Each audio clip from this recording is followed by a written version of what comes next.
हर हर महादेव। एक मैंने पंक्ति सुनी थी, कहीं एक चौपाई सुनी थी, एक दोहा सुना जो आपको बताता हूँ। किसी व्यक्ति ने, साधक ने बड़ा अद्भुत लिखा था कि शिव समान दूजा नहीं, कष्ट निवारण हार, लज्जा मोरी राखियो, शिवनंदे के अश्वार, लज्जा मोरी राखियो, शिवनंदी के अश्वार। शिव समान दूजा नहीं, कष्ट निवारण हार। आहा, जिसने इस चीज को अनुभव कर लिया, अपने अंतःकरण में बसा लिया, अपने हृदय को समझा दिया, मन को समझा दिया कि प्यारे, इस दुनिया में भगवान शिव के अलावा तुम्हारा कोई नहीं है जो तुम्हारे कष्ट को टाल सके। शिव समान दूजा नहीं, कष्ट निवारण हार। दुनिया की जितनी विपत्ति है, जितनी आपत्ति है, जितने संकट हैं, ये सब टालने वाला अगर कोई है तो मेरा महादेव है, मेरा भोला है, मेरा शंभू है, मेरा पार्वती नाथ है, मेरा उमा बल्लभ है, जो सभी के संकटों को दूर करते हैं, जो सभी के दुखों को दूर करते हैं। शिव समान दूजा नहीं। समझाइए मन को, अपने आप को समझाइए, इधर उधर कहीं मत भटकिए, क्योंकि ये वो शंभु हैं जिनकी आराधना बड़े बड़े देवी देवताओं ने करी। आपने महात्म्य में सुना, आपने विधि में सुना कि कथा श्रवण करते समय विधि क्या होनी चाहिए, विधि को भी जाना। अब जब आपने शिव पुराण के महात्म्य को सुन लिया, आपने इसकी विधि जान ली, तब जरा ये भी जान लेना जरूरी है और विश्वास कर लेना जरूरी है कि शिव समान दूजा नहीं, कष्ट निवारण हार, लज्जा मोरी राखियो, शिवनंदी के सवार। हे भोलेनाथ, हे प्रभु, मेरी जो लज्जा है, मेरी मान मर्यादा, हे प्रभु सब आपके चरणों, मेरा मान सम्मान है। क्योंकि प्यारे बंधु, इस जगत में अगर कोई व्यक्ति सम्मान पूर्वक नहीं जी पाता है तो वह मृत के समान है, पशु तुल्य है। इसलिए हर किसी को जीना चाहिए, परंतु मान सम्मान के साथ जीना चाहिए। और जो मेरा मान है वो मेरा भोलेनाथ है। और आपको नित्य प्रतिदिन जा करके शिवालय में कहना चाहिए, हे भोलेनाथ, जब तक इस धरा पे रहूं, हे प्रभु, तब तक आप ऐसी कृपा करते रहो, हे भोलेनाथ, ऐसी दया करते रहो कि चारों तरफ आपके नाम की जय जयकार होती रहे। और हे प्रभु, इस दास के मान सम्मान पर कोई आँच ना आए। बोलो हर हर महादेव। तो मन में ऐसी भावना ला करके भोले के चरणों में जाना चाहिए और भोले से प्रार्थना करना चाहिए, प्रभु आप मेरी लज्जा राखें, हे भगवान आप मेरे प्राण आधार हैं, हे दीनानाथ आप मेरे सब कुछ हैं, हे प्रभु मेरे धन संपत्ति पुत्र पत्नी जो कुछ है प्रभु सब आपका दिया हुआ है। हे भगवान, एतेव आप ही मेरा मान है, आप मेरा अभिमान है, आप मेरा स्वाभिमान है। महादेव से ऐसा कहना चाहिए। श्री सूत जी कथा सुनाते हैं और शौनक आदि ऋषि कथा श्रवण करते हैं। सूत जी ने शौनक आदि ऋषियों को विधि सुनाई। कथा सुनने की विधि क्या होनी चाहिए आप लोगों ने सुना। विधि में विशेष करके वक्ता श्रोता सबको ध्यान रखना चाहिए, क्या कि भगवान शिव की कथा में अन्य किसी की चर्चा ना हो, जगत की चर्चा ना हो, केवल महादेव की ही चर्चा होती रही। और महादेव की कथा श्रवण करते समय व्यक्ति को मद्यपान इत्यादि नहीं करना चाहिए, किसी प्रकार का दुर्गुण नहीं होना चाहिए। सगुण रूप में सात्विक भोजन ग्रहण करके कथा श्रवण करने के लिए बैठना चाहिए, क्योंकि जितना आप सात्विक होंगे उतना ही आपका मन निर्मल होगा, उतना ही आपका मन अद्भुत होगा। अब यहाँ सुनी, अब आपको मैं श्रवण कराऊं। फिर आगे कथा आती है कि शिव पुराण कहीं कहाँ गई, किसने सुनाया, कैसे सुनाया, आइए चलते हैं। बोलो हर हर महादेव। मतलब व्यास जी लिखते हैं कि एक समय की बात है, प्रयागराज में अनेक ऋषि एकत्रित हुए थे। उस प्रयागराज में, और तीर्थों का जो राजा है वो प्रयागराज है। प्रयागराज में जो गंगा और यमुना सरस्वती का जो संगम है बड़ा अद्भुत है। माँ गंगा और यमुना का जो संगम पत्न वो है बड़ा अद्भुत है। वहाँ पर जो व्यक्ति एक बार स्नान कर लेता है उसे समस्त तीर्थों में स्नान का फल मिल जाता है। तीर्थराज प्रयागराज, बड़ा अद्भुत है। और हमारी सरकार देखो कितना बढ़िया कार्य करती है। भगवान की कृपा से हम सभी को ऐसी सरकार मिली है जो हम सभी को हमारे हिंदू जो हमारे सनातनी जो तीर्थ हैं उन पर कितना ध्यान दे रही। कुंभ मेले में आप लोग देखो कितना बढ़िया अद्भुत श्रृंगार, आहाल, कितनी स्वच्छता की, कितनी सफाई की, कितनी सारी चीज़ें ध्यान दी जाती हैं। अतएव हम सभी को तीर्थराज प्रयाग जाना चाहिए, घूमना चाहिए, अपने समस्त तीर्थों में भ्रमण करना चाहिए, स्नान करना चाहिए, दर्शन करना चाहिए। तो आज कहते हैं, वेद व्यास जी लिखते हैं कि तीर्थराज प्रयाग में ज्ञानी से ज्ञानी, बड़े से बड़े ऋषि मुनि वहाँ विराजमान थे। और उन ज्ञानी मुनियों के बीच पहुँचे हैं श्री सूत जी, जो ज्ञान के अद्भुत हैं, उनके समस्त प्राण कंठस्थ हैं, उन्हें समस्त वेद कंठस्थ हैं, जो वेद व्यास जी के द्वारा श्रवण किए हुए हैं। सभी ऋषियों ने खड़े होकर उन्हें प्रणाम करा और बोले, प्रभु, हे भगवान, हे ऋषिवर, आपको मेरा सादर प्रणाम है। हे प्रभु, आप धन्य हैं, क्योंकि गुरु की कृपा आप पर विशेष है। आप कथाओं के सागर हैं। जो वेद व्यास ने जितने भी पुराण की रचना करी वो सब आपको श्रवण कराया है। हे रोमहर्षण, आपकी जय हो। हे प्रभु, आज तो हम सभी ऋषि धन्य हो गए हैं। आपको बता दो बंधु, जब भी कोई महात्मा, कोई ऋषि आपके घर पधारे तो खड़े होकर उसका अभिवादन करना चाहिए और अपने सौभाग्य की सराहना करनी चाहिए। अब जरा यहाँ सुनना, जब ऋषिवर आए हैं तो उनसे शौनक आदि ऋषि क्या प्रश्न करते हैं और आप लोग क्या प्रश्न करते हो, ये जरा समझो। बोलो हर हर महादेव। श्री सूत जी आए तो शौनक आदि ऋषियों ने प्रश्न करा कि हे प्रभु, आप हमें पुराणों का सार सुनाइए। हे भगवान, आप हमें कथा श्रवण कराइए। और हम सब लोग क्या पूछते हैं, महाराज हमारी ये दिक्कत चल रही, हमारा लड़का कहना नहीं मानता, हमारी फैक्ट्री नहीं चल रही, हमारी दुकान नहीं चल रही। जब संत महात्मा है तो उनसे भागवत चर्चा होनी चाहिए, ना कि माया की चर्चा। माया की चर्चा करो परंतु पहले भागवत चर्चा कर लेना चाहिए। भगवान की कुछ कथाएं श्रवण कर लेना चाहिए, भगवान के कुछ भजन श्रवण कर लेना चाहिए, भगवान के कुछ मंत्र श्रवण कर लेना चाहिए। तदुपरांत जा करके अपने घर की बातों को चर्चा करना चाहिए। बोलो हर हर महादेव। श्री सूत जी से शौनक आदि ऋषि कहते, हे प्रभु, घोर कलिकाल आने वाला है और कलयुग में प्रायः जितने प्राणी सब भ्रष्ट होंगे। जितने प्राणी हैं, चाहे ब्राह्मण हैं, क्षत्रिय हैं, वो चाहे वैश्य हैं या अन्य कोई भी है, पशु पक्षी जीव जंतु, सभी प्रायः धर्म से विमुख होते दिखाई दे रहे हैं। हे प्रभु, विशेष करके मनुष्यों की दुर्गति है। पशु पक्षी तो चलो ठीक है, वो जो है भगवान ने जिस कार्य के लिए बनाया वह कार्य ईमानदारी से कर रहे हैं, परंतु जो मानव है, हे प्रभु, यह भटक गया है और भटक जाएगा। हे प्रभु, हमने देखा है कि जो ब्राह्मण लोग हैं, हे भगवान, कलिकाल के प्रकोप के कारण वे तो ना तो कथाओं में विशेष उनकी अनुवृत्ति है, ना त्रिकाल संध्या कर पा रहे हैं, ना वे पूजन पाठ कर पा रहे हैं। हे प्रभु, उनकी जो वृत्ति है, विद्या ग्रहण करने का जो तरीका केवल और केवल एक धन साधन के लिए हो गया है। इसलिए हे भगवान, ऐसी कथा श्रवण कराओ, ऐसा कोई उपाय बताओ, ऐसा कोई ग्रंथ बताओ। हे भगवान, ऐसे किसी देव की कथा सुनाओ जिसको श्रवण करने से सबके दुख दूर हो जाए। भगवान, जो क्षत्रिय हैं उनकी भुजाओं का बल घटता जा रहा है। हे प्रभु, वे जो दूसरे की रक्षा करते थे, अपने शरणागत की रक्षा करने वाले क्षत्रिय हैं, हे प्रभु, वह भी भटकते जा रहे हैं, वे अपनी भी रक्षा करने में असमर्थ हो रहे हैं। भगवान, ये सब किस कारण है? हे प्रभु, कलिकाल का इतना प्रकोप है। हे भगवान, जो वैश्य हैं, जो व्यापार करने और जो दान पुण्य करने वाले हैं, वो भी कृपण होते चले जा रहे हैं। हे भगवान, हे नारायण, ऐसी कृपा करो, ऐसी कथा सुनाओ जिसको सुनने मात्र से लगे कि हाँ, हे प्रभु, जिससे हमें भरोसा हो जाए कि इस कथा से, इस पुराण को, इस देवता की कथा सुनने से सबके दुख दूर होने वाले हैं। हर हर महादेव। हे श्री सूत जी महाराज, कलयुग में प्रायः जितने भी प्राणी हैं सब दुखित हैं। हे भगवान, हमने यह देखा कलयुग में कि जो गृहस्थ लोग हैं वह भी दुखित हैं। हे प्रभु, गृहस्थों में इतना दुख आ गया है कि गृहस्थ हंताकार भूल गया है, दान पुण्य करना भूल गया है।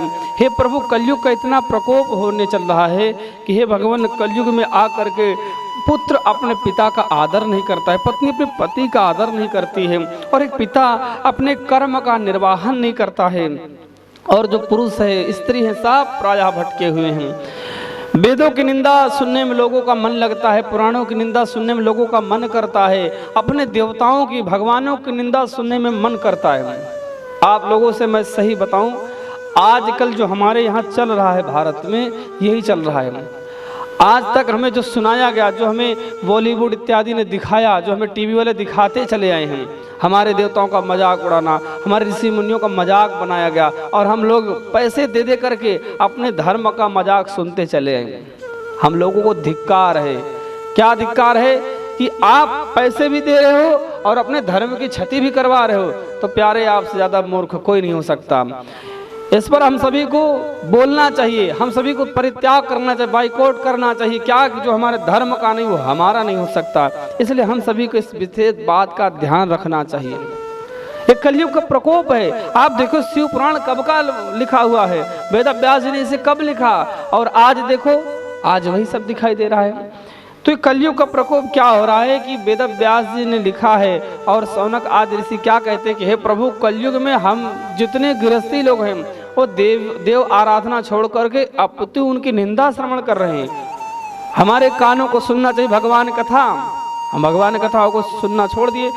अरे हमारे मस्तक पर टीका होना चाहिए, हमारी चोटी होनी चाहिए, जनेऊ होना चाहिए, हमने सब त्याग दिया। आजकल हमने देखा बच्चों को टीका लगाने शर्माते हैं। गलत है ये। जिस प्रकार से पुलिस वाला अपनी वर्दी धारण करता है, फौजी वाले अपनी वर्दी धारण करते हैं, जो जिस सेना में है, जिस जगह है, वो अपनी वर्दी धारण करता है, अपना वेशभूषा धारण करता है।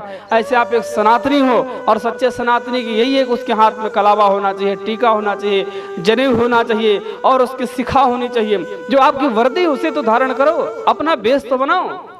प्रायः सभी धर्मों में लोगों को आप देखकर पहचान लेंगे कि ये फला धर्म के व्यक्ति हैं, इनकी ये पहचान है। लेकिन हमारे लोगों की ना तो अपना वस्त्र रह गया और ना ही अपना वेशभूषा रहेगी। बस जैसे ही चल रहा है वैसे चलाए जा रहे हैं, जैसा हमें दिखाया जाता है हम देख रहे हैं, और दूसरे लोगों की हम नकल कर रहे हैं। हमारे अंदर अपनी बुद्धि नहीं आ रही कि हम अपने पुराणों को कैसे श्रवण करें, हम अपने ग्रंथों को कैसे करें, अपने बच्चों को क्या शिक्षा दें। कुछ नहीं, हमने सब छोड़ दिया दूसरों पर कि लोग देंगे, जो हमें दिखाया जाएगा सोशल मीडिया पर, टीवी पर, हम वही करेंगे। हमें अपने धर्म की कोई चिंता नहीं है। परंतु उस व्यक्ति का कभी भला नहीं हो सकता जो अपने धर्म में रह करके ना रहे, क्योंकि धर्म में एक मर्यादा है, उसकी एक पहचान है, उसे अपने धर्म में रहना चाहिए। अतएव हम सभी को हर प्रयास करके, अगर धर्म है तो धन भी कमाओगे, और धर्म नहीं रहेगा तो कहाँ जाओगे। इसलिए अपने धर्म की रक्षा करो। बोलो हर हर महादेव।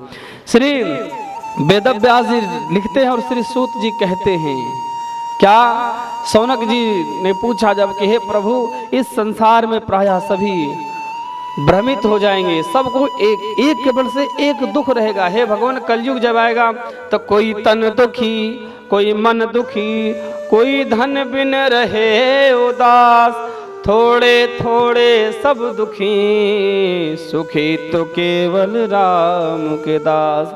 किसी को तन का दुख है, किसी को मन का दुख है, किसी को धन का दुख है। जिसके घर में खाने वाले बहुत लोग हैं, उसके घर में खाना ही नहीं, भोजन ही नहीं है। और जिसके घर में भोजन है, उसके यहाँ भोजन करने वाले लोग नहीं हैं। और किसी के यहाँ भोजन भी है, भोजन करने वाले लोग भी हैं, परंतु उनके घर में क्लेश मचा हुआ है, जिसके कारण बड़ा दुखित है मन। तो होते हुए भी नहीं खा पा रहा है व्यक्ति। इसका कारण क्या है? सत्संगति। जब तक आप घर में सत्संगति नहीं होगी, शस्त्र शास्त्रों का वर्णन नहीं होगा, तब तक आप सुखी नहीं रह सकते। इसलिए सभी को चाहिए संगत करो, सत्संग सुनो, प्राणों को सुनो, वेदों का अध्ययन करो और भगवान के चरित्रों को सुनो। जितना भगवान के चरित्रों को सुनेंगे, भगवान कथाओं को सुनेंगे, उतना ही आपके अंदर सहन शक्ति आएगी, उतना ही आप अपने आप को समझ पाएंगे, अपने प्राणों की लीला जान पाएंगे, भगवान की महिमा जान पाएंगे। सौनक जी ने कहा, प्रभु जब सब दुखित होंगे भगवान, उनका दुख कैसे दूर होगा? हे प्रभु, जो गृहस्थ है वो भी दुखित है, जो सन्यासी है वो भी दुखित हो गए हैं। प्रायः जितने संत होते जा रहे हैं कलयुग में, सब पाखंड परायण होते जा रहे हैं। हे भगवान, कोई तो कथा सार बताइए जिसको श्रवण करके सभी मानवों का दुख दूर हो जाए। बोलो हर हर महादेव। जब इस प्रकार से सौनक जी ने पूछा तो श्री सूत जी कहते हैं, हे ऋषियों, आप धन्य हैं, क्योंकि आप परमार्थ की बात करते हैं। आप साधु हैं। साधु देखो कौन है? वृक्ष कबहु नहीं फल भखे, नदी न संचय नीर, परमार्थ के कारणे साधुन धरा शरीर। जिस प्रकार से वृक्ष अपना फल स्वयं नहीं खाता है, जिस प्रकार से नदी अपना पानी स्वयं नहीं पीती है, उसी प्रकार से साधु होते हैं, वो अपना शरीर दूसरे के हित में धारण करते हैं और दूसरे के हित में गंवा देते हैं। सज्जन होते हैं, पुरुष होते हैं। और जो दुष्ट होते हैं वो कैसे होते हैं? दुष्ट एक मक्खी की भांति होते हैं। कैसे? जैसे मक्खी दूध में गिरी, खुद तो मरी, सारा का सारा दूध भी खराब करके गई। बोलो हर हर महादेव। तो प्रायः ये जो दुष्ट होते हैं, इन दुष्टों से बचना चाहिए और शास्त्र का अध्ययन करके हमें संतों की संगति करना चाहिए। ऐसे श्री सूत जी ने कहा, हे ऋषियों आप धन्य हैं, आपने मानव जाति की कल्याण हेतु कितना सुंदर प्रश्न पूछा है। और जो वेद व्यास जी मेरे गुरुदेव ने जो मुझे सुनाया है, मैं वह सब वर्णन करने के लिए आपके लिए सन्मुख आया हूँ। धन्य है वेद व्यास जिन्होंने मानव जाति के कल्याण के लिए अपने पूरे जीवन की तपस्या लगा दी और उन्हें सब कुछ वर्णन कर दिया जिससे मानव जाति का कल्याण हो सके। श्री सूत जी कहते, हे ऋषियों, तब तक व्यक्ति दुखित है जब तक शिव की शरण में नहीं जाता। जब तक भगवान शिव कथा, शिव पुराण को नहीं सुनता है, तब तक उसको दुख है। तभी तक सभी लोग आपस में लड़ते रहेंगे, झगड़ते रहेंगे, जब तक शिव की शरण में नहीं जाएंगे। जब लोग शिव की शरण में चले जाएंगे और शिव की लीला समझ जाएंगे तो वे समझ दुखों से मुक्त हो जाएंगे। अतएव सभी प्राणी को शिव की शरण में जाना चाहिए और शिव की कथा को श्रवण करना चाहिए। बोलो हर हर महादेव। श्री सूत जी कहते हैं, तभी तक सभी तीर्थों में विवाद है, तभी तक सभी तीर्थों में लड़ाई झगड़े हैं। कब तक? बोले जब तक शिव पुराण नहीं होते, जब तक शिव की महिमा पता नहीं लगता। बोले सभी ग्रंथों में तभी तक विवाद है जब तक शिव जी का चरित्र नहीं आता। जैसे शिव का चरित्र आ गया, जहाँ पर शिव पुराण का उदय हो गया, वहीं पर सारा विवाद खत्म हो जाता है। बोले तभी तक सभी मंत्रों का सुख है, सभी मंत्रों का जो महत्व है तभी तक है जब तक भगवान शिव की महिमा नहीं आती। जैसे शिव की महिमा गाते हैं, उन मंत्रों की महिमा और बढ़ जाती है, उन मंत्रों का महत्व और बढ़ जाता है। श्री सूत जी कहते हैं, हे ऋषियों, तभी तक घर में गृहस्थ में क्लेश है जब तक भगवान शिव कथा नहीं होती। जैसे ही व्यक्ति शिव कथा श्रवण करता है, शिव की शरण ग्रहण करता है, वैसे उसके जीवन के सारे क्लेश दूर हो जाते हैं, वैसे उसके जीवन के सारे दुख दूर हो जाते हैं, उसका मन जो है विचलित जो है वो स्थिर हो जाता है। इसलिए गृहस्थ को चाहिए एक शिव पुराण कथा श्रवण करें। व्यक्ति की मनोकामना तभी तक पूर्ण नहीं होती जब तक वो शिव की शरण में नहीं जाता। जैसे ही शिव की शरण में जाता है व्यक्ति, उसके जीवन की सारी कामनाएं पूर्ण हो जाती हैं, उसके मन की समस्त मनोकामनाएं पूर्ण हो जाती हैं। अतएव सभी प्राणी को शिव की शरण में जाना चाहिए। हे शौनक आदि ऋषियों, व्यक्ति तभी तक उदास है जब तक उसने शिव पुराण कथा नहीं श्रवण करी, भगवान शिव के चरित्र को नहीं सुना। जिस दिन वो शिव के चरित्र को सुन लेगा, उसी दिन उसका सारा दुख, सारा क्लेश, सारी उदासी सब भाग जाएगी और उसके चेहरे पर अद्भुत खुशी और अद्भुत रौनक आएगा, जिससे वह प्रसन्न हो जाएगा। बोलो हर हर महादेव। श्री सूत जी कहते, हे ऋषियों, व्यक्ति तभी तक भयक्रांत है जब तक वह शिव की कथा नहीं सुनता। तभी तक उसके मन में डर बैठा है। किसका? बोले मृत्यु का। जिसने शिव की कथा श्रवण कर ली, उसे मृत्यु का भी भय नहीं होगा। शिव कथा श्रवण करने के बाद, शिव की महिमा सुनने के बाद मृत्यु का भय तो अपने आप ही भाग जाता है। आप लोगों ने सुना होगा, एक चौपाई से आती है कि काल उसका क्या करे जो भक्त हो महाकाल का, है अकाल मृत्यु वो मरे जो काम करे चांडाल का। जो काम चांडाल का करता है वो डरे।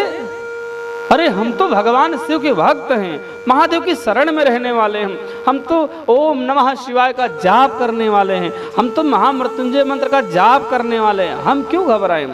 अरे हमें तो भगवान शिव की शरण में रहना है। तो हमें काल से भी डर नहीं है हमारे, क्योंकि बाबा महाकाल हैं, भोलेनाथ जो कालो काल हैं, हम उनकी शरण में ग्रहण कर रखे हैं, इसलिए हमें डरने की जरूरत नहीं है। श्री सूत जी जब इस प्रकार से भगवान भोलेनाथ की महिमा गाते हैं तो सभी ऋषियों ने पूछा, हे प्रभु यह बताइए, ये जो भगवान भोलेनाथ हैं, इनकी पूजा दो रूपों में होती है। कैसे? बोले शिवलिंग के रूप में, एक मूर्ति रूप में। ऐसा कैसे प्रभु? और तो देवी देवताओं का ऐसा नहीं होता है।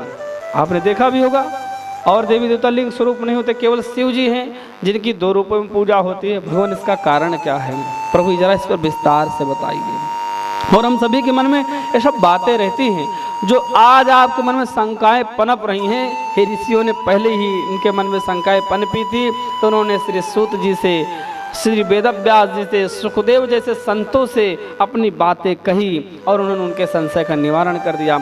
आज हम लोगों के मन में संशय होती हैं तो हम लोग अयोग्य व्यक्ति से अपनी बात कहते हैं। ध्यान रखना, जब अयोग्य व्यक्ति से आप अपनी शंका प्रकट करोगे तो खुद तो भटका ही, आपको भी भटका देगा। इसलिए कभी भी अयोग्य व्यक्ति से कभी अपना संशय नहीं कहना चाहिए। जो योग्य हो, जो ज्ञानी हो, उसके सन्मुख जब आप अपनी बात कहेंगे तो आपके संशयों का निवारण होगा। श्री सूत जी से पूछा शौनक ऋषियों ने क्या कि भगवान जो शिव हैं उनके 2 रूपों में पूजा क्यों होती है। सूत जी बड़े प्रसन्न बोले, हे ऋषियों आप धन्य हैं, आप शिव की कथा सुनने के अनुरागी हैं, आप शिव के भक्त हैं, इसलिए आपके सन्मुख में वो सब बात कहूँगा जो हमें ज्ञात है। हालांकि शिव की महिमा तो स्वयं शिव ही गा सकते हैं, हम मानव के बस का नहीं है, हम ऋषियों के बस का नहीं, हम भगवान शिव की महिमा गाए, परंतु जो मेरी सामर्थ्य है उतना मैं कहने का प्रयास करूँगा। श्री सूत जी कहते हैं, ऋषियों जो भगवान शिव हैं शास्त्रों में इन्हें ईश्वर कहा गया है। ईश्वर केवल शिव जी को ही कहा गया है, और जो सर्व सामर्थ्य हैं वो मेरे भोलेनाथ हैं। बाकी सभी देवी देवता उतने सामर्थ्यवान नहीं, सामर्थ्यवान है लेकिन शिव के जितना कोई सामर्थ्यवान नहीं है। अतएव जब शिव निराकार स्वरूप में रहते हैं तो उनकी पूजा लिंग के रूप में होती है, और जब साकार रूप में रहते हैं तो उनकी पूजा मूर्ति स्वरूप में होती है। अतएव भगवान शिव के 2 रूप हैं, निराकार और साकार। दोनों रूपों में भगवान शिव की पूजा होती है। जो शिवलिंग है वो क्या है, निराकार स्वरूप है भगवान का। उसमें जैसे भी आप पूजा करें, भगवान शिव की पूजा करते समय समस्त ब्रह्मांड की पूजा होती है, परंतु जो साकार स्वरूप है, मूर्ति स्वरूप है, उसमें जब आप शिव की पूजा करते हैं तो वह साकार रूप में पूजा होती है। अतएव हे ऋषियों, भोलेनाथ ही एक ऐसे देव हैं, भोलेनाथ ही एक ऐसे अद्भुत महादेव हैं जिनकी पूजा अनेक रूपों में होती है, परंतु ये जो विशेष पूजा भगवान शिव की है वो लिंग स्वरूप में है। और महादेव की पूजा करके व्यक्ति जो मन में कामना हो, जो भावना हो, वह प्राप्त कर सकता है। उसके मन में किसी प्रकार का संशय नहीं होना चाहिए, और संशयों को त्याग करके वह भगवान शिव की शरण में जाए और भक्ति भाव से भगवान शिव की सेवा करे, पूजा करे, और उसके जीवन के सभी दुख दूर हो जाएंगे। यदि कोई व्यक्ति शिव पुराण कथा श्रवण करे सच्चे हृदय से बैठ करके, सच्ची भावना से, तो उसका जितना भी मानसिक क्लेश है, शारीरिक क्लेश है, पारिवारिक क्लेश है, सभी क्लेश तत्क्षण नष्ट हो जाएंगे जब भगवान कथा को श्रवण करेगा। इसलिए सभी प्राणियों को समस्त कार्यों को छोड़ करके भगवान शिव कथा सुननी चाहिए। 1000 काम को छोड़कर भगवान शिव कथा सुनो, लाख काम छोड़कर भगवान शिव की शरण में जाकर उनकी पूजा करो, क्योंकि दुनिया में ऐसे कोई देव नहीं जो मेरे महादेव जैसे, इसलिए सबको देव कहा जाता है और भोलेनाथ को महादेव कहा जाता है। मेरे महादेव जिनकी प्रशंसा, जिनकी लीला मुक्त कंठ ब्रह्मा जी ने गाई, जिनकी प्रशंसा मुक्त कंठ होकर के श्री विष्णु जी ने गाई है, वेद व्यास जी ने गाई, सूत जी ने गाया है, सभी ऋषियों, सभी मुनियों ने, सभी देवों ने महादेव की शरण ग्रहण किया है। और जब भी संसार में आपत्ति विपत्ति आती है तो सभी देव मेरे बाबा भोलेनाथ की शरण में जाते हैं और महादेव की शरण में जाकर के सब सुखी होते हैं। इसलिए ये सब ज्ञान हमें कहाँ मिलेगा, तो श्री सूत जी कहते हैं सब ज्ञान हमें भगवान शिव की कथा श्रवण करके, शिव के चरणों में जा करके मिलेगा, शिव की शरण में जा करके मिलेगा। इसलिए सभी प्राणियों को शिव पुराण कथा श्रवण करनी चाहिए। बोलो हर हर महादेव।